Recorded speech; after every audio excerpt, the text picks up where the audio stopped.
Habang iginuguhit ni Doña Milagros ang mga linya sa sahig ng bahay ng tatay ko para ibigay ang bawat silid sa kabit ng asawa ko, hindi niya alam na nilalagdaan ko na ang kanilang katapusan. Akala nila mananatili akong pipi ang matiising manugang na lagi nakayuko. Pero sa gabing ito sa harap ng lahat ng bisita at ng buong barangay ako, ang maghahain ng huling putahe sa kanilang marangyang piging ang katotohanan na magpapalayas sa kanila sa lupang kailanman ay hindi naging sa kanila. Ibigay mo ang master bedroom kay Clarice Danilo. At si Nerissa Dun, siya sa maliit na kwarto sa likod ng kusina sa tabi ng bodega. Ang babaeng hindi man lang makapagbigay ng anak na lalaki para magdala ng apelidong Agbayani, hindi nararapat sa magandang silid. Ang boses na iyon, ang boses ng aking biyana na si Doña Milagros, malakas mapang-uri at puno ng lason. Parang huminto ang mundo ko habang nakatitig sa screen ng cellphone ko. Narito ako sa Cebu, sa loob ng isang di-aircon na ballroom, suot ang aking best corporate attire habang hawak ang tropeo bilang Manager of the Year ng aming hotel. Ang paligid ay puno ng palakpakan at pagbati. Pero sa loob ng dibdib ko, may isang malaking bahagi ng pagkatao ko ang unti-unting nadudurog. Pinanood ko ang video na patagong ipinadala ni Manang Rosa, ang aming katulong sa Batangas. Sa video nakikita ko ang asawa kong si Danilo. Nakatayo siya sa tabi ni Clarice, ang kanyang business consultant kuno, habang masayang nakikipag-inuman sa mga kamag-anak namin. Ang bahay na pinaghirapan kong iparenovate gamit ang sarili kong sahod at ipon mula sa trabaho ko sa abroad noon, ang bahay na pamana pa ng pumanaw kong ama. Ngayon ay pinag-hati-hatian na nila na parang isang kaining sariwa sa palengke. Hindi ako makahinga. Nanlalamig ang aking mga kamay at ang trupeong hawak ko ay para naging isang mabigat na pasanin. 11 taon. 11 taon kong binuhat ang pamilya Agbayani. Binayaran ko ang mga utang ni Danilo, pinagamot ko si Milagros noong operasyon niya, at tiniis ko ang lahat ng parinig nila dahil gusto kong lumaking buo ang pamilya ng anak kong si Luningning. Pero sapat na ang 11 taon ng pagiging bulag. Nerissa, are you okay? Tawag ka na ni General Manager para sa speech mo? Bulong ng kasamahan ko. Pilit akong ngumiti, kahit na ang totoo ay gusto ko nang sumigaw. I'm fine. I just need to take a very important call. Sagot ko sa boses na bahagyang nanginginig. Lumabas ako ng hall at agad na tinawagan ng kaisa-isang taong alam kong makakatulong sa akin. Attorney Ramos? It's Nerissa. I'm sorry to call you this late, pero kailangan ko na pong buksan ang vault na iniwan ni Papa. Opo, lahat ng dokumento ng bahay sa Batangas. At attorney, pakihanda na rin ang lahat ng ebidensya ng pambababae ni Danilo. I want everything ready by tomorrow morning. Pagkababa ko ng telepono muli kong tiningnan ng video. Nakita ko si Clarice na hinahawakan ng mga kurtin nang ako mismo ang pumili. Nakita ko ang biyenan ko na tumatawa habang iniinom ang mamahaling alak na regalo ko kay Danilo nung anniversary namin. Mahal ko ang bahay na yon. Hindi dahil sa ganda nito, kundi dahil doon ako huling niyakap ng tatay ko bago siya nawala. At na yon, balak nilang gawin itong kuta ng kanilang kataksila. Na hindi ako papayag. Kinuha ko ang aking bag at dire-diretsong naglakad palabas ng hotel. Hindi ko na kailangan ng tropeo. Ang kailangan ko ay ang makuha muli ang aking danggal. Habang lula ng taxi patungong airport, isa lang ang tumatakbo sa isip ko. Danilo Milagros. Magpakasaya na kayo sa party nyo ngayong gabi. Dahil bukas sisiguraduhin kong wala na kayong bubong na sisilungan. Isang mabilis na text ang ipinadala ko kay Manang Rosa bago ako sumakay ng eroplano. Huwag kang magpahalata, Manang. Hayaan mo silang magdiwang. Bukas ako na ang tatapos sa palabas na sinimulan nila. Pikit mata kong naramdaman ang pag-angat ng eroplano. Ang sakit na nararamdaman ko ngayon ay magiging gasolina ko para sa laban na ito. Laban para sa akin at laban para sa kinabukasan ni Luningning. Diyos ko po, gabayan, niyo po ako. Dahil simula ngayong gabi wala na ang Nerissa na kilala nilang uto-uto. Ang babalik sa Batangas ay ang Nerissa na handang sunigin ang lahat para mabawi ang kanyang tahanan. Nakaupo ako sa isang sulok ng Cebu Mactan International Airport, malayo sa ingay ng mga turistang excited sa kanilang pag-uwi. Hawak ko ang aking cellphone, hinihintay ang boses ng kaisa-isang dahilan kung bakit ko kinayang lunukin ang lahat ng pang-aalipusta ng pamilya Agbayani sa loob ng 11 taon. Nang sumagot ang nasa kabilang linya, hindi ang boses ni Luning, ning ang narinig ko kundi ang mahihina at pigil na hikbi ng aking 9 gulang na anak. Mama! Bulong ni Luning Ning. Parang may humiwa sa puso ko. Anak, bakit ka umiiyak? Bakit ka nasa banyo? Nasaan sina lola at papa mo? Sunod-sunod na tanong ko, pilit kong pinapakalma ang sariling boses kahit na kumakaba ang dibdib ko. Mama, kinuha po ni Lola si Star. Ibinigay niya po kay Casey yung anak ni Tia Belen. Sabi ko po wag kasi yun na lang ang gift sa akin ni Lolo bago siya namatay. Pero sabi ni Lola, madami ka naman daw perang kinikita sa Cebu, bibili ka na lang daw ng bago. Sabi pa niya wala raw akong karapatang magdamot sa bahay na ito dahil nakikitira lang naman tayo. Napapikit ako ng mariin. Ang manikang si Star yon ang huling regal nang ibinigay ng tatay ko kay Luning, ning bago siya inatake sa puso. Yun ang tanging bagay na niyayakap ng anak ko gabi-gabi tuwing wala ako dahil sa trabaho. At na yon, pati ang maliit na kaligayahan ng anak ko, ninanakaw nila. Hosh, Luningying. Makinig ka kay mama. Lumabas ka na sa banyo, maghuhas ka ng muka, at matulog ka na sa kwarto natin. Huwag mo na silang kakausapin tungkol sa manika. Okay, don't worry, baby. Kukunin muli ni mama ang lahat ng sa atin. Lahat-lahat. Promise po, mama, uwi ka na? Uuwi na ako, anak. Promise. Pagkababa ng telpon, o hindi ko na napigilan ng luhang kanina ko pa pinipigil. Humagulgul ako sa gitna ng mataong airport, pero wala akong pakialam. Naalala ko nung bagong kasal, palang kami ni Danilo. Wala siyang trabaho, at ang nanay niyang si Milagros ay kailangang operahan sa apdo. Sino ang naglabas ng pera? Ako. Nag-apply ako bilang receptionist, nag-overtime, nag-double job, hanggang sa naging manager.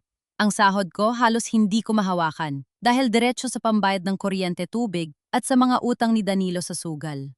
Tiniis ko yung mga parinig ni Milagros tuwing linggo sa simbahan. Sasabihin niya sa mga kumare niya, "Naku, itong si Nerissa swerte lang sa anak ko. Buti na lang tinanggap namin siya sa pamilya kahit wala namang dalang yaman." Ang kapal ng mukha. Ang bahay na tinitirhan nila ngayon, ang bahay na ipinagmamalaki nilang ipapamana sa kung sino-sino, ay ang bahay na itinayo ng tatay ko mula sa pawis at dugo niya bilang isang karpintero. Inayos ko yun, pinaganda at pinalawak para maging komportable sila. At ngayon ako pa ang pinalalabas na nakikitira lang, "Miss Agbayani, boarding na po for Manila Batangas flight." Tawag ng staff sa counter. Tumayo ako at pinunasan ang aking mga mata. Wala nang luha. Ubos na ang pasensya ko. Habang naglalakad ako sa tunnel patungo sa eroplano, isa-isa akong binuksan ang mga files sa email ko na ipinadala ni Attorney Ramos. Ang transfer certificate of title, pangalan ko at ng tatay ko ang nakalagay. Walang pirma ni Danilo dahil bago pa kami ikasal ay sa akin na yon.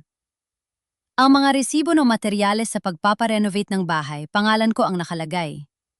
Ang bank statements na nagpapatunay na ang pambayad sa loan ng negosyo ni Danilo ay galing sa personal account ko, narito rin. Sabi ng biyenan ko sa video, hindi ako makapanganak ng lalaki, kaya wala akong kwenta.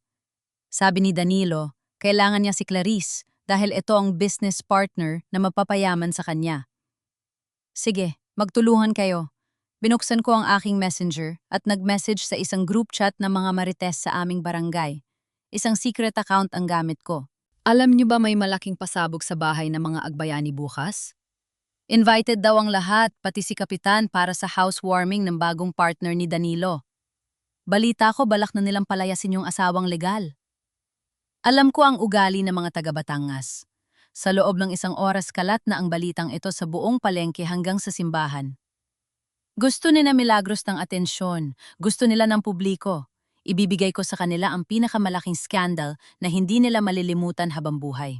Nang maupo ako sa loob ng eroplano, naramdaman ko ang lamig ng aircon, pero mas malamig ang pakiramdam ng puso ko.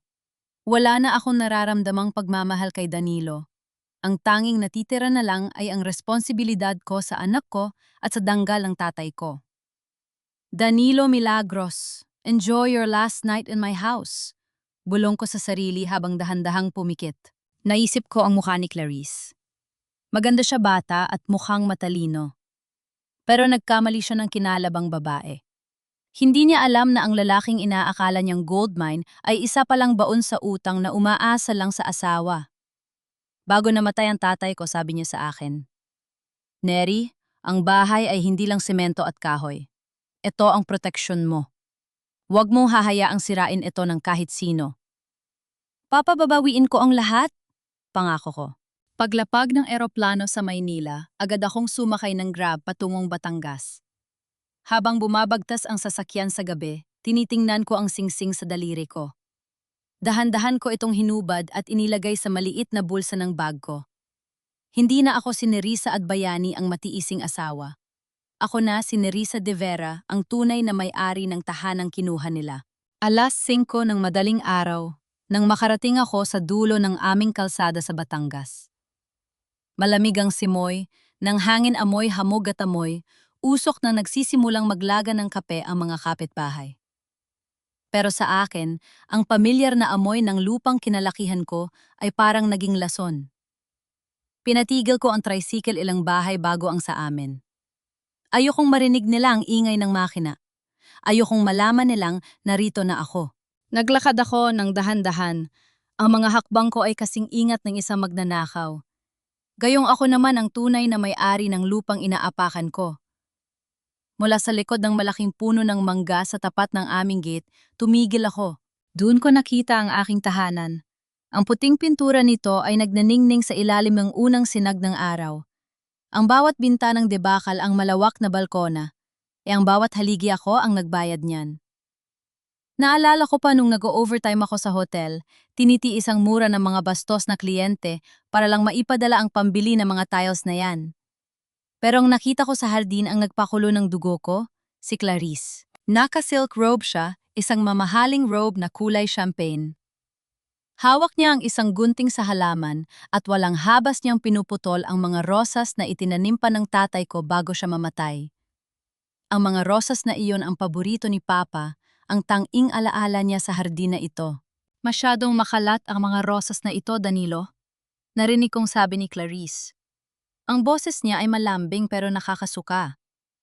"Gusto ko rito puro orchids at succulents. Mas modern, mas bagay sa plano nating mini resort." Lumabas si Danilo mula sa pinto ng kusina, may hawak na tasa ng kape. Lumapit siya kay Clarice at mula sa likod ay niyakap niya ito. Ang yakap na dati ay sa akin lang. Ang yakap na ipinangako niyang hinding-hindi mababali. "Kahit anong gusto mo, honey," sagot ni Danilo, boses na punong-puno ng paghanga. "Sabi ko naman sa'yo, ikaw na ang reyna ng bahay na ito. Hayaan mo na yung mga lumang halaman ni Nerissa. Gaya niya, lipas na ang panahon ng mga yan." Napahawak ako na mahigpit sa trunk ng puno ng mangga. Ang kuko ko ay bumaon sa balat ng puno, pilit na pinipigilan ang sarili na sumugod at saksakin sila ng sarili kong galep. Pero hindi. Hindi ito ang oras para mag-iskandalo na parang isang palengkera. Maya-maya pa lumabas si Doña Milagros sa balkona. Suot ang kanyang bestida na parang laging handang magsimba. "Clarice, ineng, halika na rito at mag-almusal. Nagpaluto ako ng longganisang Batangas at sinangag. Yan ang paborito ng anak ko," tawag ni Milagros. Pagkatapos ay tumingin siya sa harden at umirap. "Mabuti na lang at narito ka para ayusin ang taste ng bahay na ito. Si Nerissa, napakabaduy niyan. Pera lang naman ang ambag niya rito, pero ang utak pang utusan pa rin." Tumawa silang tatlo. Isang tawa na parang dumudurog sa bawat sakripisyong ginawa ko para sa kanila. 11 taon, Diyos ko. 11 taon ko silang binuhat. Nung nagkasakit si Milagros ng pneumonia, ako ang nagpuyat sa ospital, habang si Danilo ay tulog sa bahay. Nung nalugi ang unang business ni Danilo, ako ang kumuha ng loan sa SSS at Pag-ibig para mabayaran ang mga utang niya. At ito ang kapalit ang tawaging pang-utusan sa sarili kong bahay. Nanatili akong nakatago nang makita akong pumasok na sila sa loob para mag-almusal. Doon ko napansin ang isang delivery truck na huminto sa harap ng gate. May mga dalang bagong sofa at kama. "Para kanino yan, boss?" tanong ng guard ng subdivision na nagkataong nagpapatrolya. "Para kay Ma'am Clarice Vergara po, sa pamilya Agbayani," sagot ng driver. Hindi ko na napigilan ang sarili ko. Nilabas ko ang cellphone ko at muling tinawagan si Attorney Ramos. Attorney, isama mo sa demanda ang unlawful detainer at damages. Pinuputon nila ang mga halaman ko at nagpapasok ng mga gamit nang wala akong pahintulot. At attorney, pakitawagan ang utility companies. I-cut off ang kuryente at tubig ng bahay na yan sa pangalan ko, na Yona. Sigurado ka ba, Nerissa? Tanong ni attorney. Opo. Kung gusto nilang mag-party sa bahay ko, gawin nila sa dilim. Gusto kong maramdaman nila kung gaano kalamig ang maging mag-isa. Dahan-dahan akong umikot at naglakad palayo. Hindi muna ako papasok.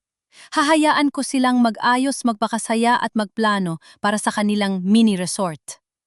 Hahayaan ko silang umakyat sa rurok na kanilang kayabangan. Dahil mas mataas ang lipad, mas masakit ang bagsak. Habang naglalakad ako patungo sa kalsada, nakasalubong ko si Aling Chodora, ang pinakamalaking marites sa aming barangay. Nanlaki ang mata niya nang makita ako.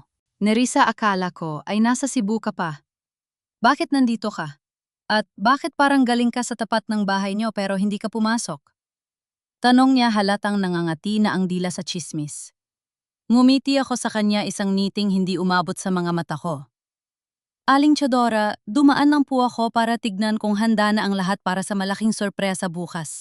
Huwag niyo pong kakalimutang pumunta ha.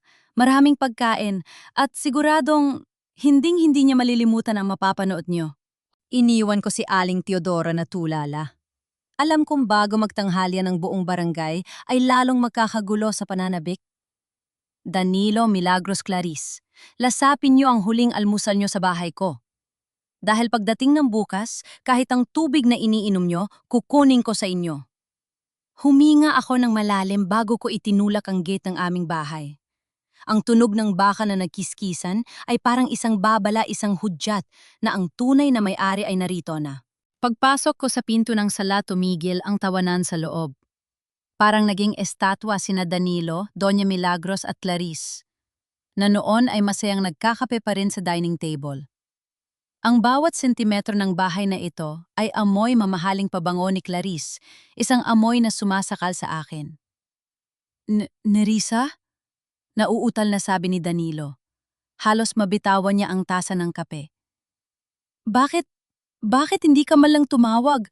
Akala ko ay bukas pa ang uwi mo mula sa Cebu. Mumiti ako ng tipid iyong meeting practice. Ado ko sa hotel tuwing may bastos na guest. Surprise, Danilo! Maagang natapos ang conference. Masama ba na mabilis akong umuwi sa sarili kong bahay? Binigyan ko ng diin ang huling tatlong salita. Nakita ko ang bahagyang pang-ininig ng mga kamay ni Danilo. Agad namang tumayo si Doña Milagros, suot ang kanyang maskara ng pagiging banal. Ay, salamat sa Diyos at nakauwi ka ng ligtas, Nerissa, sabi niya. Pero ang kanyang mga mata ay hindi nakatingin sa akin, kundi sa bag na dala ko. Ah, si Clarice pala. Siya ang consultant ni Danilo para sa bago niyang resort project. Dito muna siya pansamantala para hindi na sila mahirapan sa pag-aayos ng mga dokumento. Tumingin ako kay Clarice. Hindi siya mukhang natatakot. Sa halip tiningnan niya ako mula ulo hanggang paa, na parang sinusuri niya kung totoo ba ang sinabi ni Milagros na pang-utusan lang ako. Nice to finally meet you, Nerissa. I've heard so much about you. Sabi ni Clarice, ang boses ay puno ng kaplastikan. I wish I could say the same, Clarice, sagot ko. Lumakad ako patungo sa kanila at kinuha ang pitsal ng tubig sa mesa. Sabi kasi ni Danilo, wala siyang budget para sa consultant. I didn't know na may budget na pala siya para sa isang stay-in na consultant. Honey, let me explain, simula ni Danilo, pero tinaas ko ang kamay ko para patigilin siya. Hindi na kailangan, Danilo. Alam ko naman mahalaga ang business mo. Sabi ko habang tinititigan siya sa mga mata. Sa isang sandali, habang nakatitig ako sa asawa ko, biglang bumalik sa isip ko ang isang alaala 10 taon na ang nakalilipas. Noong mga panahong wala kaming kahit na ano.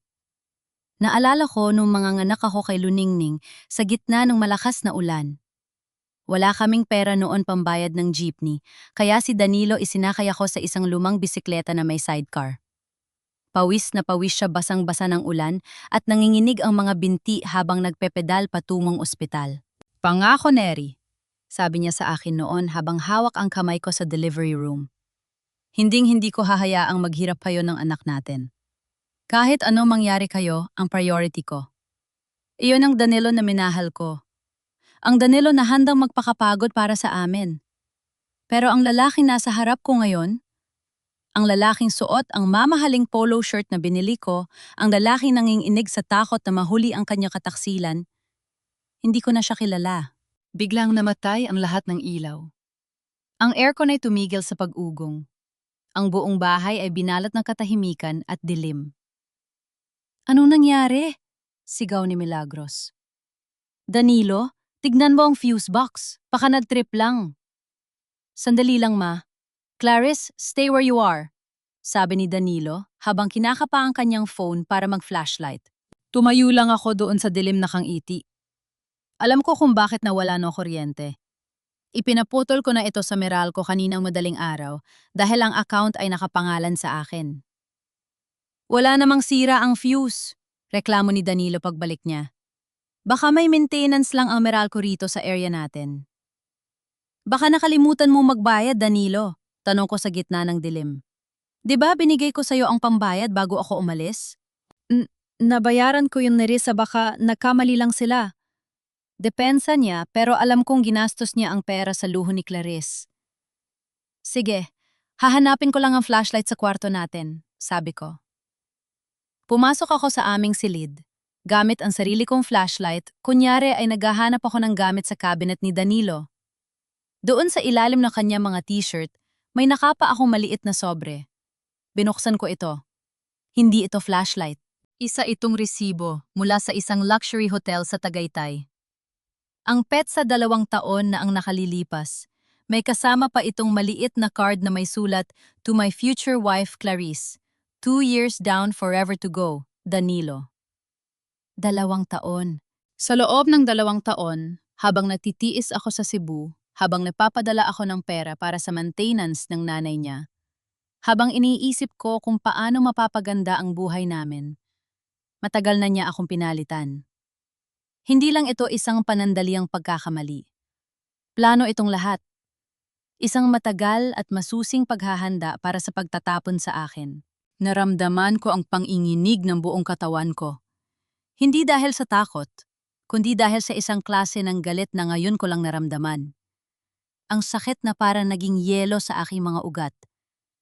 Nerissa, nahanap mo na ba ang flashlight? Tawag ni Danilo mula sa labas. Mabilis kong itinago ang resibo sa loob ng bulsa ko. Huminga ako ng malalim pinunasan ng isang patak ng luhang gustong kumawala at muling isinuot ang aking maskara. Wala rito, Danilo, sagot ko habang lumalabas ng kwarto. Pero okay lang, masanay na kayo sa dilim. Dahil ito pa lang ang simula. Anong sabi mo? Tanong ni Milagros halatang naguguluhan. Sabi ko, masarap patulog kapag madilim. Luningning anak, halika rito kay mama. Sa kwarto na tayo, matutulog.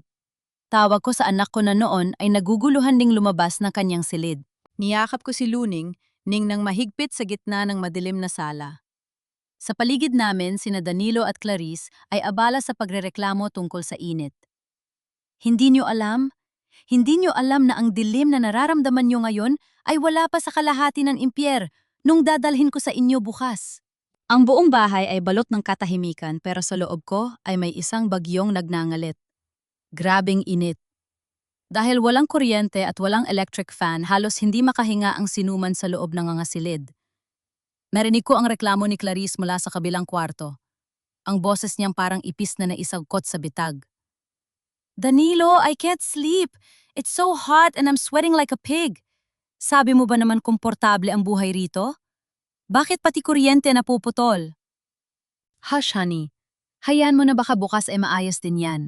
Baka nakalimutan lang talaga ni Nerissa magbayad dahil naging busy sa Cebu. Amoy yun ni Danilo. Nakatayo ako sa may bintana ng kwarto namin ni Luning, ning hinahayaan ang liwanag ng buwan na magsilbing ilaw ko. Tinitigan ko ang aking anak na mahimbing na natutulog sa kabila ng init. Pinapaypayan ko siya ng dahan-dahan gamit ang isang lumang abaniko. Sa bawat kumpas ng kamay ko, naalala ko ang hirap ko. Ang bawat sentimo na kinita ko hindi para sa luho ko, kundi para sa bubong na ito na ngayon ay pilit nilang inaagaw. Dahan-dahan akong tumayo. Kailangan kong kumilos habang tulog ang mga ahas sa kabilang silid. Pumunta ako sa ilalim ng kama at hinila ang isang lumang maleta, ang maleta ng tatay ko. Dun sa ilalim ng mga lumang damit at litrato ay nakatago ang tunay na kayamanan ng bahay na ito. Ang orihinal na titulo ng lupa ang huling habili ni Papa, at ang mga resibo ng lahat ng ipinagawa ko sa bahay na ito sa loob ng 10 taon. Isinilid ko ang mga dokumento sa school bag ni Luningning. Alam kong hindi nila rerespektuhin ang mga gamit ko, pero hindi nila gagalawin ang bag ng bata. Anong ginagawa mo ni Risa? Halos tumalo ng puso ko nang marinig ang boses ni Doña Milagros sa likod ko. Nakatayo siya sa pinto, may hawak na kandila. Ang anino niya sa dingding ay parang isang halimaw na handang lumamon. Nag-ayos lang po ng gamit ni Luningning para bukas, Mama.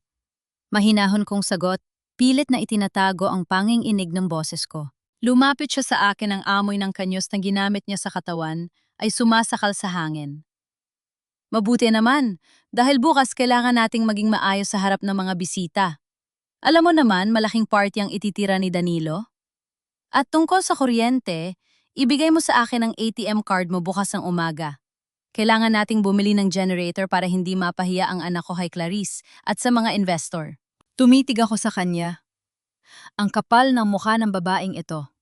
Siya na nga ang nakikitira siya pa. Ang may ganang mag-utos na gastusin ko ang pinaghirapan ko para sa kabit ng anak niya.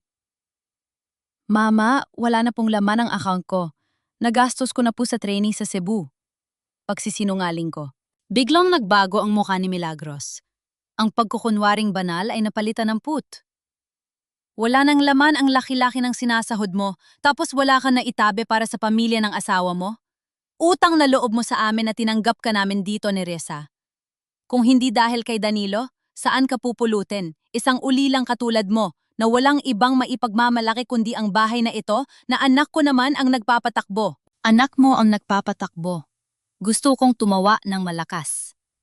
Anak mong walang ginawa kundi magsugal at mambabae. Minsan, Mama, nakakalimutan niyo kung sino talaga ang nagpapakain sa inyo. Bulong ko. Anong sabi mo? Susugurin niya sana ako nang biglang may kumatok ng malakas sa gate. Blag, blag, blag. Tao po, Danilo Milagros. Buksan niyo to. Boses iyon ni Aling Teodora.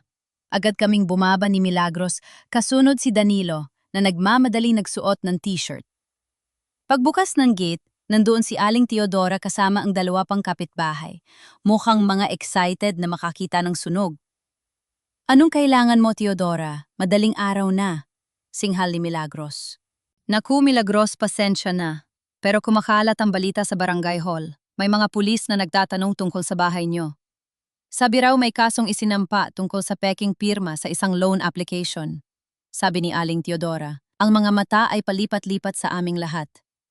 Nakita ko ang panlalaki ng mata ni Danilo. Namutla siya na parang nakakita ng multo. Tumingin siya sa akin puno ng pagduda at takot. Nerissa, may alam ka ba rito? Tanong ni Danilo, ang boses niya ay gumaralgal. Bumiti ako sa kanya sa ilalim ng liwanag ng buwan, isang ngiting kasing talas ng labaha. Bakit mo ako tinatanong, Danilo? Ikaw ang consultant dito, di ba? Baka may nakalimutan kang pirmahan. O baka naman may pinirmahan kang hindi dapat. Bago pa makasagot si Danilo, biglang tumunog ang cellphone ko. Isang message mula kay Attorney Ramos. The freeze order for the house renovation funds is active. They can't spend a single centavo tomorrow. Good luck, Nerissa. Tumingin ako kay Milagros na ngayon, ay pilit na itinataboy ang mga kapitbahay. Tumingin ako kay Danilo na parang hihimatayin sa takot. At tumingin ako sa itaas sa bintana kung saan nakasilip si Clarice. Ang mukha nito ay puno ng pagtataka. Mama Danilo? Sabi ko sa boses na malakas para marinig ng mga kapitbahay. Huwag kayong mag-alala. Bukas sa party malalaman ng lahat ang katotohanan. Maganda na kayo. Dahil bukas baka wala na kayong pinto na mailok. Pumasok ako sa loob at iniwan silang tulala sa gitna ng kalsada. Alam ko hindi sila makakatulog ngayong gabi. At yon ang gusto ko. Gusto kong maramdaman nila ang bawat segundo ng takot na naramdaman ko nung nalaman ko ang pinagtataksila nila ako. Dahil ang party bukas, hindi yon para sa resort nila. Yon ang magiging burol ng kanilang mga kasinungalingan. Maaga pa lang ay ramdam na ang init ng tensyon higit pa sa init ng sikat ng araw na tumatama sa bintana ng bahay na wala pa ring kuryente. Ang bawat sulok ng tahanan ko ay parang isang pressure cooker na malapit ng sumabog. Nakita ko si Clarice sa kusina, haggard ang mukha, pilit na nag-aayos ng buhok habang gumagamit ng debateryang electric fan. Si Danilo naman, pabalik-balik ang lakad sa sala, parang asong naiihi habang hawak ang kanyang cellphone. Danilo, what happened to the bank manager? Sabi mo ngayon nila ibibigay yung final approval ng loan para sa resort.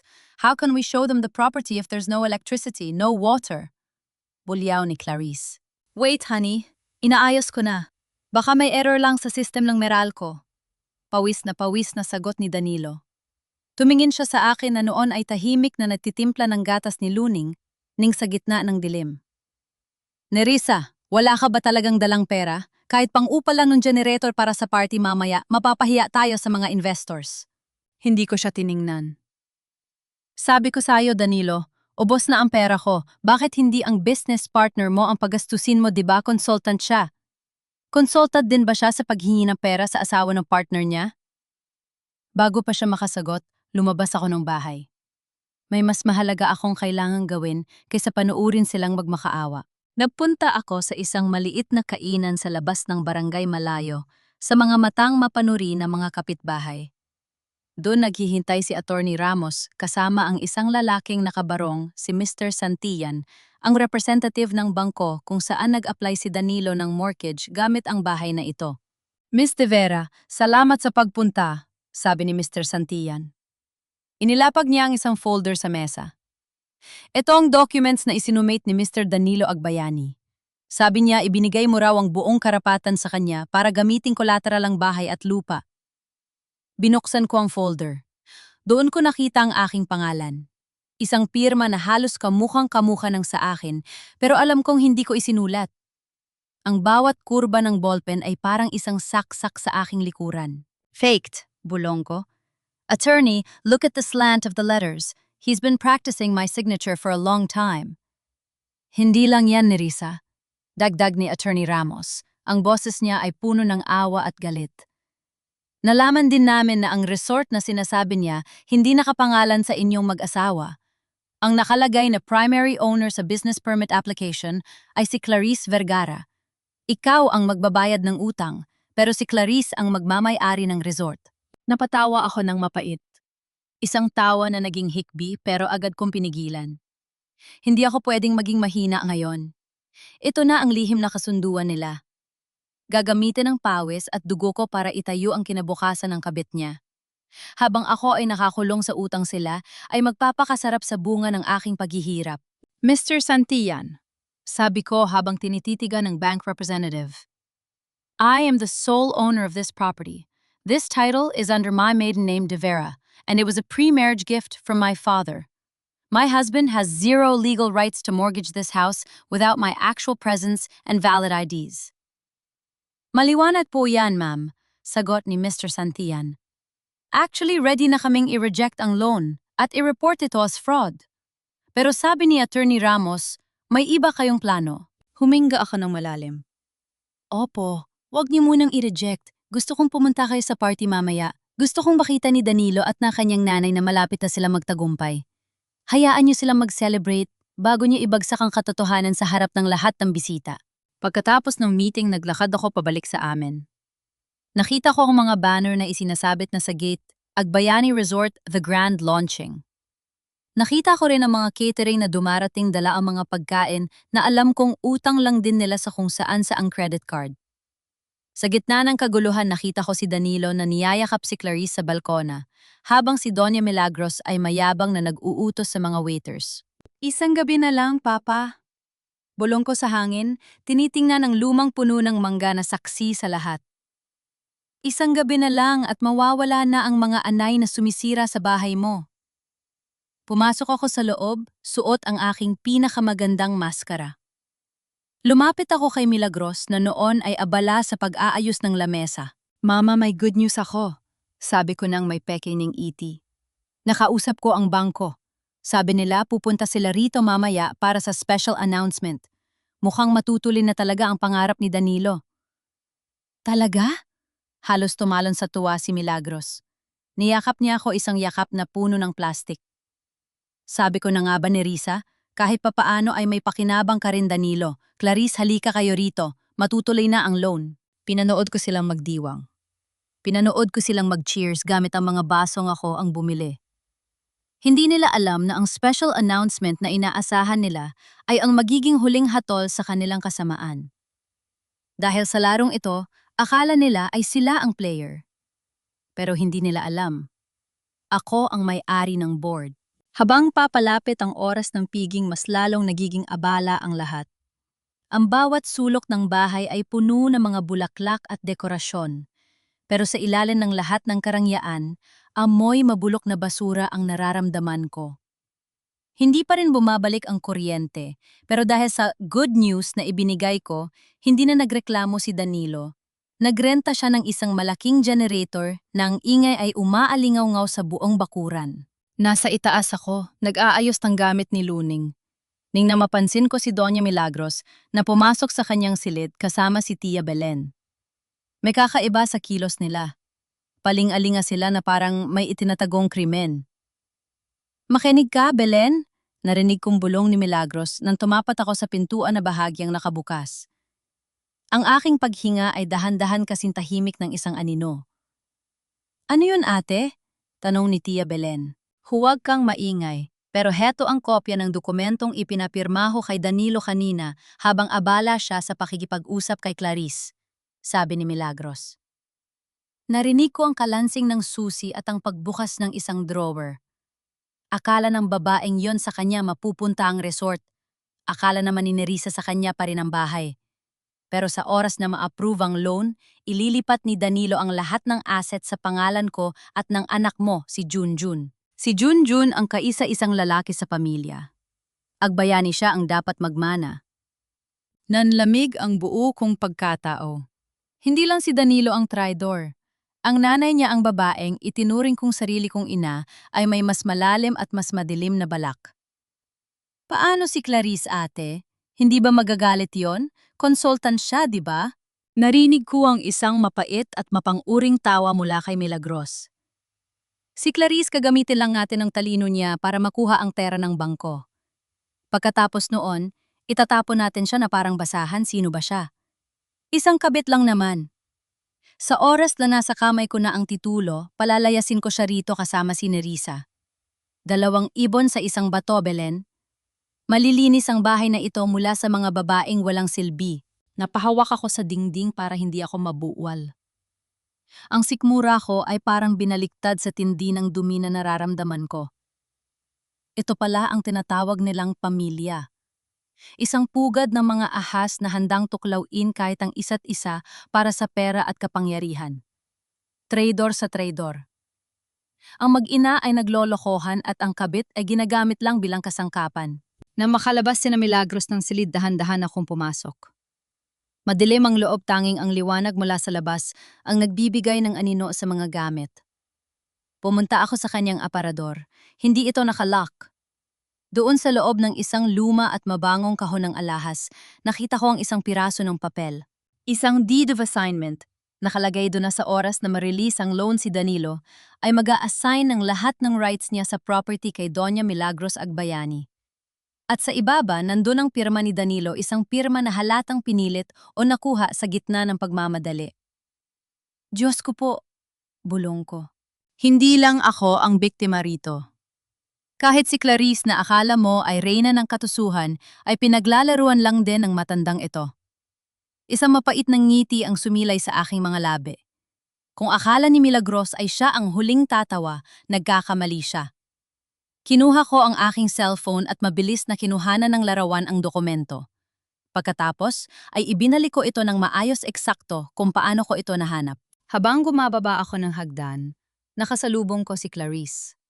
Nakaayos na siya, suot ang isang mamahaling cocktail dress na kulay pula, puno ng kumikinang na alahas na alam kong galing sa ipon ko. "You look stressed, Nerissa," puna ni Clarice habang tinititigan ako ng may pang-uuyam. "Don't worry, kapag nasettle na ang lahat mamaya, hindi mo na kailangang mag-alaga ng malaking bahay na ito. You can finally rest in your small room in the back." Tinitigan ko siya sa mga mata. Sa unang pagkakataon, hindi ako nakaramdam ng selos o galit sa kanya.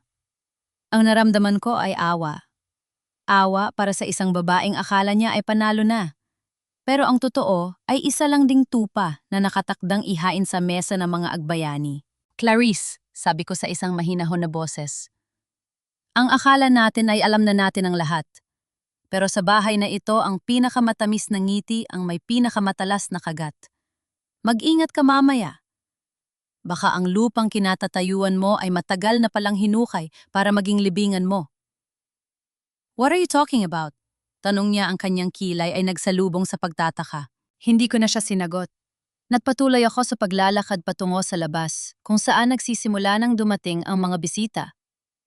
Nakita ko ang mga mamahaling sasakyan na pumarada sa tapat ng gate. Nakita ko ang mga tawanan ng mga kamag-anak ni Danilo na tila ba nakakuha ng jackpot sa loto. Pumunta ako sa Isugsulok kung saan walang nakakakita sa akin at nag-send ng message kay Attorney Ramos. Attorney, may ba tayong ebidensya? Mas malala pa ito sa naisip natin. Pakidala ang projector. Gusto ko makita ng lahat kung paano naglalangan ng mga ahas sa loob ng sarili nilang lungga. Naramdaman ko ang paglamig ng hangin sa aking balat. Ang party ay magsisimula na. Ang entablado ay handa na. Ang mga bida ay suot na ang kanilang pinakamagandang maskara. Pero ako ang may hawak ng kurtina. At sa oras na hilahin ko ito, walang matitirang kahit anong palamuti sa kanilang mga kasinungalingan. Tumingin ako sa itaas sa bintana ng silid ni Papa.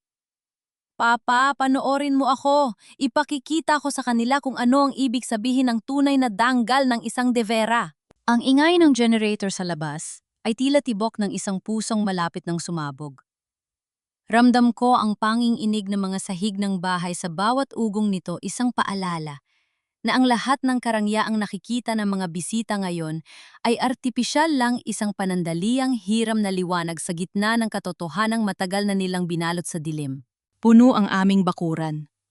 Dumating ang mga kabit-bisig ni Doña Milagros mula sa Legion of Mary, ang mga opisyal ng barangay na nakasuot ng kanilang pinakamagagarang barong at syempre, ang mga marites ng bayan na pinamumunuan ni Aling Chodora. Ang lahat ay may hawak na basa ng wine, nagbubulungan habang patingin-tingin sa disenyo ng bahay na tila ba isa itong museo ng tagumpay ni Danilo. Naku ni Risa ang, ganda-ganda naman ang kinalabasan ng renovation nyo, sabi ni Aling Teodora habang lumalapit sa akin. Hinawakan niya ang braso ko pero ang mga mata niya ay nakatutok sa suot kong kwintas. Sabi ni Milagros, regalo raw ito ni Danilo sa kanya bilang pasasalamat sa paggabay sa negosyo. Totoo ba na may bago na kayong resort? Numiti ako, ang mga labi ko ay parang binabanat ng alambre. Marami pong pasabog na yung gabi, Aling Teodora. Huwag po kayong aalis dahil ang pinaka-importanting bahagi ng kwento ay hindi pa nasasabi. Ay talaga? Mukhang excited ka na rin ha? Puna niya sabay bulong sa akin. Pero pansin ko lang, bakit parang mas dikit pa si Danilo dun sa consultant niya kaysa sayo kanina? Pa sila bulungan ng bulungan sa garden. Tumingin ako sa direksyon ng garden. Doon nakita ko si Danilo at Clarice. Si Clarice ay parang isang linta na nakakapit sa braso ng asawa ko, habang si Danilo ay taas-no. Ipinapakilala siya sa mga potential investors bilang ang utak sa likod ng Agbayani Resort. Ang bawat tawa ni Danilo, ang bawat paghapos niya sa likod ni Clarice sa harap ng maraming tao ay isang sampal sa aking pagkatao. Pero hindi ako naramdaman ng hiya. Ang nararamdaman ko ay ang lamig ng bakal na handa ng pumatay ng apoy. Nerissa, anong? Ginagawa mo pa dyan? Ang boses ni Milagros ay bumasag sa bulungan ng mga tao. Lumapit siya sa akin, suot ang kanyang pinakabonggang abito na tila ba siya ang reyna ng buong Batangas. Sa harap ng mga bisita, ang boses niya ay malambing, pero ang kanyang mga mata ay naguutos. Ineng, pakidala naman ng mga appetizer sa table ng mga VIP at pakitingnan ng catering kung bakit wala pang lechon. Nakakahiya sa mga bisita natin kung maghihintay sila.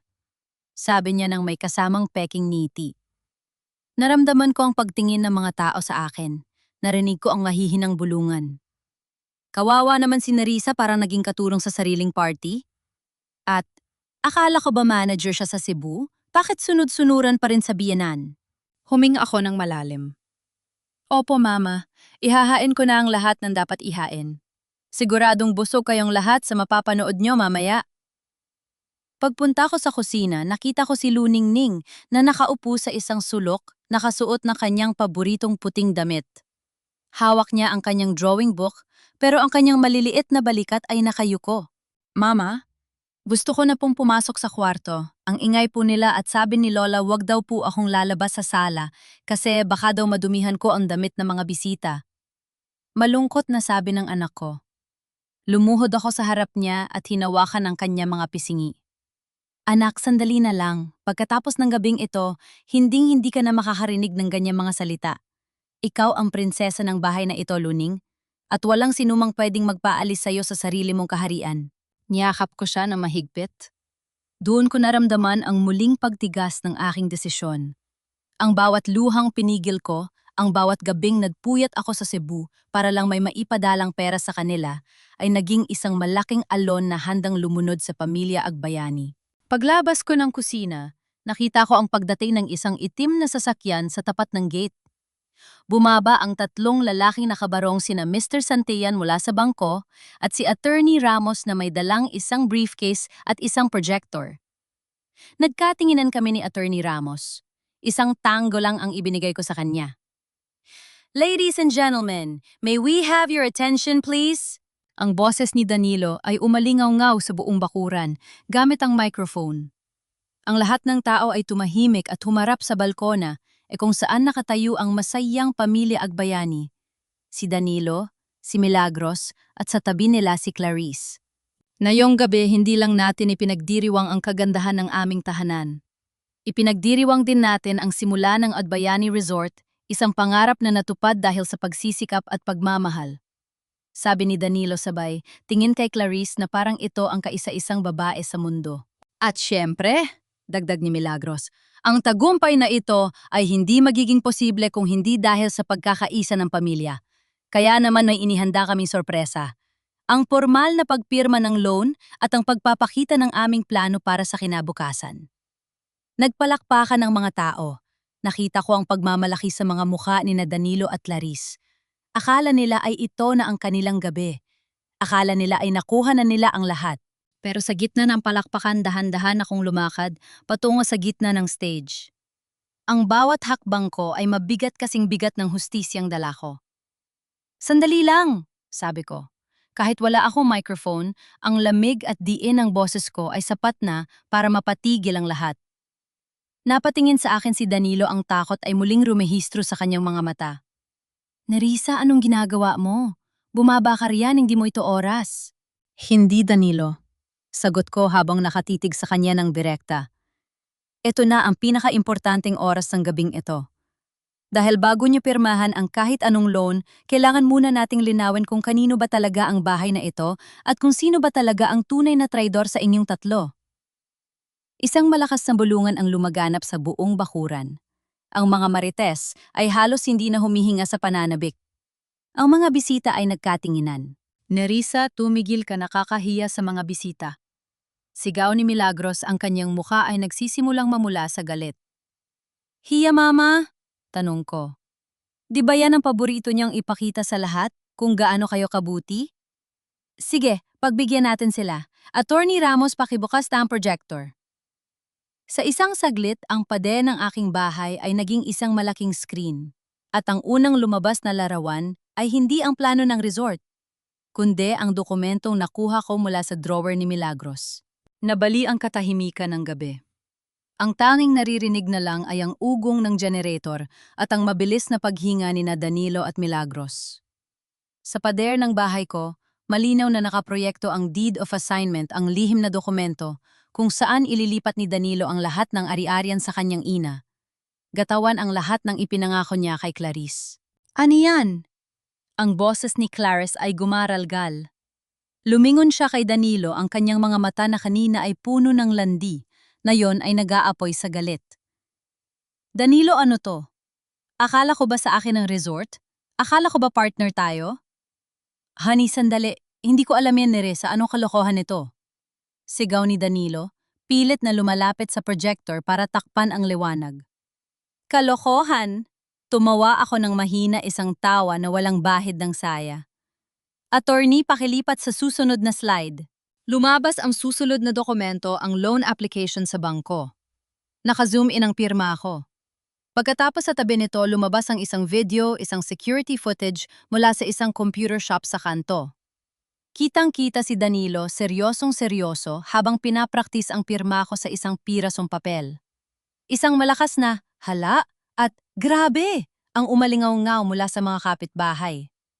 Nakita ko si Aling Teodora na halos mahulog sa upuan sa tinde ng tsismis na nakukuha niya. Iyan ang asawa ko. Sabi ko, ang boses ko ay matatag at malamig. Ang lalaking 11 taon kong minahal at pinagkatiwalaan. Hindi lang niya ako pinagtaksilan sa kama, pinagtaksilan din niya ang pinaghirapan ko. Pinik niya ang pirma ko para isanla ang bahay na ito, ang bahay na pamana ng tatay ko, para lang maipang-finance ang luho ng kabit niya. Nerissa, tumigil ka, na nakakahiya sa mga bisita. Sigaw ni Milagros. Pilit na hinahablot ang microphone mula kay Danilo. Maling akala lang ang lahat ng ito. Gawa-gawa lang yan ng mga taong gustong sirain ang pamilya natin. Hinarap ko siya. Pamilya? Mama, yung pamilya na balak ding itapon si Clarice kapag nakuha na ang pera. Yung pamilya na balak akong palayasin sa sarili kong bahay at patuluyin ako sa likod ng kusina. Nakalimutan niyo na po ba ang usapan niyo ni Tia Belen kahapon? Tumingin si Clarice kay Milagros. Totoo ba, Lola? Balak niyo rin akong lokoin? Huwag kang maniwala sa kanya, Clarice. Baliw na ang babaeng yan dahil sa selos. Depensa ni Milagros. Pero ang kanyang panginginig ay huling-huli sa kamera ng mga taong kumukuha ng video gamit ang kanilang mga cellphone. Lumapit ako kay Danilo. Danilo, tingnan mo ako. Umiwas siya ng tingin. Ang lalaking akala mo ay hari ng mundo kanina ngayon ay parang basang sisyo na hindi makatingin sa akin ng diretsyo. 11 taon akong nagpakapagod sa Cebu. Sabi ko, bawat salita ay parang saksak sa hangin. Lahat ng sweldo ko, lahat ng incentives ko, ipinadala ko rito. Sabi mo, para sa kinabukasan ni Luningning?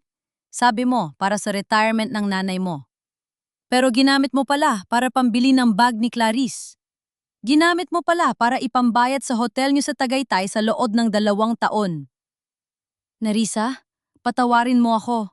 It was a mistake. Bulong ni Danilo sapat na para marinig ng mga nasa unahan. Mistake ay nangyayari ng isang beses, Danilo. Pero ang 2 taon na pagtataksil ang pagpaplano na nakawin ang bahay ko, yan ay krimen, sagot ko. Tumingin ako sa mga bisita, lalo na kay Mr. Santillan mula sa bangko na kanina patahimik na nagmamasid. Mr. Santillan, bilang may-ari ng property na ito, formal kong ipinapaalam sa inyo na wala akong ibinigay na pahintulot sa loan na ito. Ang lahat ng dokumentong hawak nyo ay peke.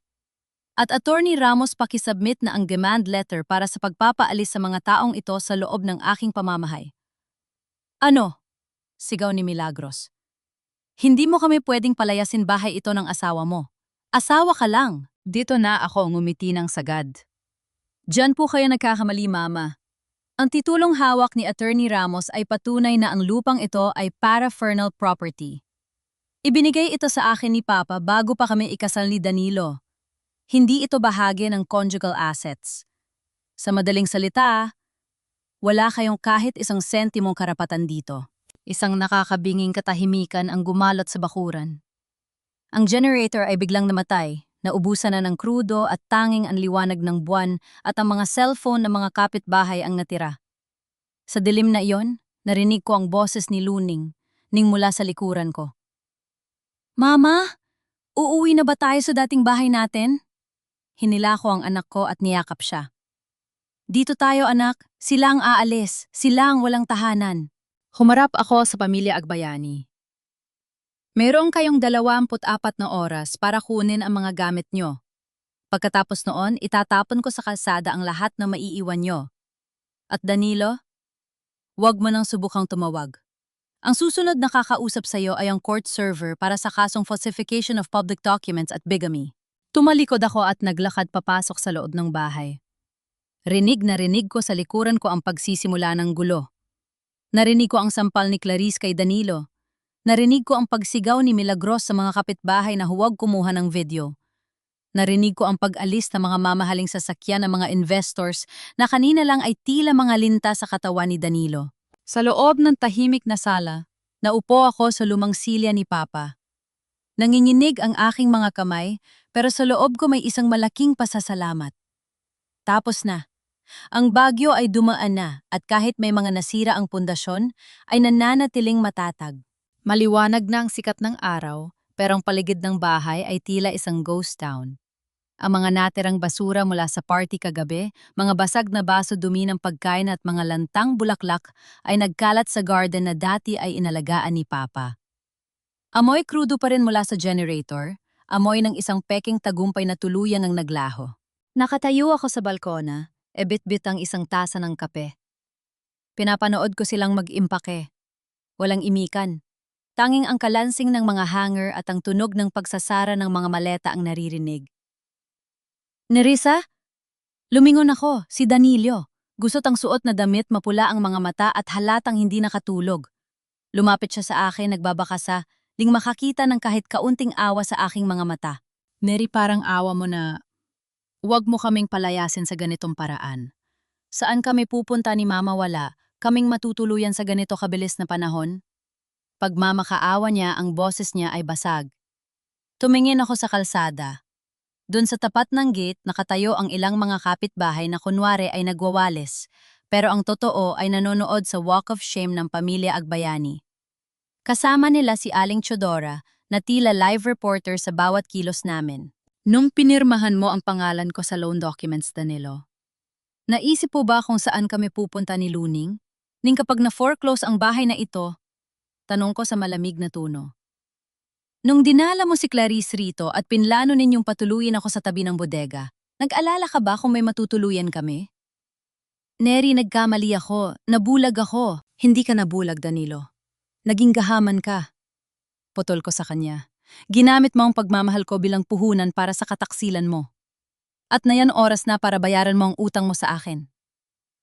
Eksaktong lumabas si Clarice mula sa guest room, hila-hila ang kanyang mamahaling maleta. Wala na ang kulang cocktail dress. Naka-jeans na lang siya at malaking sunglasses pilit na itinatago ang kanyang muka sa mga kamera ng kapitbahay. Danilo, aalis na ako. Maikling sabi ni Clarice. Honey, sandali paano? Tayo paano yung resort natin? Habol ni Danilo sa kanya. Tumigil si Clarice at hinarap siya ng may halong pandidiri. Resort? Anong resort, Danilo? You lied to me. Sabi mo sa'yo ang bahay na ito. Sabi mo ikaw ang may pera. Turns out, isa ka lang palang palamunin ng asawa mo. I don't date losers. And I definitely don't date criminals. See you in court dahil idadamay ako ng bangko sa kaso mo. Walang lingon likod na lumabas si Clarice ng gate, sumakay sa isang taxi at iniwan si Danilo na tulala sa gitna ng bakuran. Ang dakilang pag-ibig nila ay natunaw na parang bula nang mawala ang perang inaasahan. Sa loob ng bahay narinig ko ang malakas na iyak ni Doña Milagros. Ang bahay ko ang dangal ko ni Risa. Napakasama mong bata ka. Pinalalayas mo ang biyanan mo sa gitna ng kalsada, isusumbong kita sa Diyos. Lumabas ang matanda, bit-bit ang kanyang mga gamit sa isang malaking sako. Wala na ang pagiging Donya. Mukha na siyang isang matandang naliligaw. Mama, tawag ko sa kanya. Tumigil siya at tinitigan ako ng masama. Ang Diyos sa tinatawag niyo ang siyang naglantad ng dumi niyo. Huwag niyo po akong sisihin. Sisihin niyo ang sarili niyo dahil tinuruan niyo ang anak niyo na maging magnanakaw. Wala kang utang na loob, sigaw niya. Pero bago pa siya makadugtong lumapit na ang mga tauhan ni Attorney Ramos para bantayan ang kanilang pag-alis. Isa-isang inilabas ang kanilang mga gamit sa kalsada. Nakita ng buong barangay Agbayani kung paano naging basura ang lahat ng kanilang kayabangan. Si Danilo ay nakaupo sa tabi ng kanyang maleta sa gutter, nakayuko habang si Milagros ay pilit na nakikipag-away kay Aling Teodora na kanina pa kumukuha ng video. Luningning, halika rito! Tawag ko sa anak ko. Lumabas ang anak ko at tumayo sa tabi ko. Tiningnan niya ang kanyang ama at lola sa labas ng gate. Walang galit sa mga mata ng bata, tanging lungkot at pagtataka. Mama, bakit po sila nasa labas? Tanong niya. Dahil kailangan nilang matutong magsimula muli, anak. At tayo naman, Magsisimulang maging malaya, sagot ko habang hinahaplos ang buhok niya. Kinuha ko ang malaking susi ng gate. Sa harap ng lahat ng mga nakatingin dahan-dahan ko, itong isinara. Ang tunog ng pagkandado ng bakal ay naging musika sa aking pandinig. Clang! Tapos na. Ang mga ahas ay wala na sa loob ng aking paraiso. Nang pumasok ako sa loob, tiningnan ko ang bawat sulok ng bahay. Marami pang kailangang ayusin. Kailangang linisin ang amoy ng mga agbayani sa bawat silid. Pero sa unang pagkakataon sa loob ng 11 taon, nakahinga ako ng maluwag. Ang bigat sa dibdib ko ay nawala pinalitan ng isang malamig at payapang pakiramdam. Dinala ko si Luningning sa dating silid ni Papa. Binuksan ko ang bintana at hinayaan ang sariwang hangin na pumasok. Dito tayo matutulog simula ngayon, anak. Sa pinakamalaking kwarto. Dahil ikaw ang tunay na may-ari ng bahay na ito. Numiti si Luning, ning isang niting totoo at walang takot. Doon ko nalaman na ang lahat ng sakit na pinagdaanan ko ay sulit na. Ang bahay na ito ay hindi nakutan ng kataksilan. Ito na ang aming santuwaryo. 6 na buwan ang lumipas. Simula nang huling marinig ang ingay ng pamilya Agbayani sa loob ng bakurang ito. Ngayon, ang tanging naririnig ko na lang ay ang malambing na huni ng mga ibon sa itaas ng puno ng mangga at ang tawanan ng mga babaeng pansamantalang nananatili rito sa aking tahanan. Inayos ko ang suot kong apron habang pinagmamasdan ang bagong pinturang gate. Wala na ang banner ng resort. Sa halip, isang maliit at eleganteng karatula ang nakasabit, Casa de Vera, isang tahanan ng paghilom.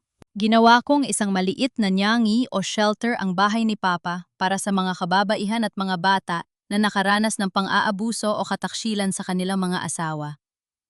Gusto kong ang bawat sulok ng bahay na ito na dati ay puno ng kasinungalingan ay maging saksi naman sa muling pagbangon ng mga pusong nadurog.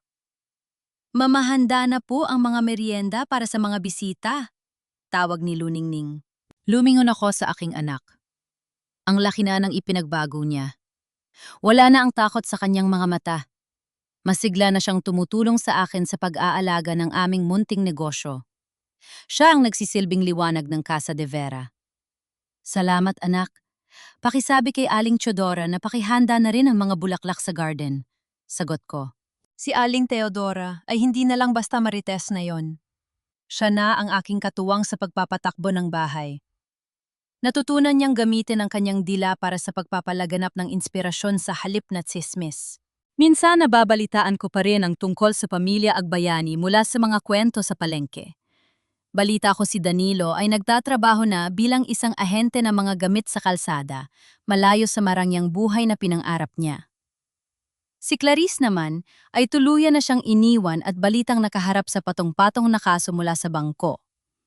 At si Doña Milagros na pilitan, siyang ibenta ang maliit niyang lupain sa probinsya para pambayad sa mga utang na iniwan ng kanyang anak. Ngayon, nakatira sila sa isang maliit na paupahan malayo sa Rangya na dati nugang ipinagyayabang. Hindi ako natutuwa sa hirap nila, pero naniniwala ako sa karma. Ang bawat luhang pumatak mula sa aking mga mata noon ay may katumbas na bayad na yon. Isang hapon, habang nagdidilig ako ng mga rosas sa garden, ang mga bagong rosas na itinanim ko sa tabi ng mga lumang tanim ni Papa, isang babae ang lumapit sa akin. May bitbit siyang maliit na maleta at may bakas ng pasa sa kanyang muka. Dito po ba ang Casa de Vera? Tanong niya sa boses na nanginginig. Sabi po nila dito raw ay may puwan para sa mga taong gusto magsimula muli. Ngumiti ako sa kanya at hinawakan ang kanyang kamay. Ang lamig ng kamay niya ay pamilyar sa akin, ang lamig ng takot at kawalan ng pag-asa. Opo, Ineng. Dito ka na. Walang mananakit sa'yo rito, sabi ko. Sa bahay na ito, hindi ka lang nakikitira. Ikaw ang may-ari ng sarili mong kinabukasan.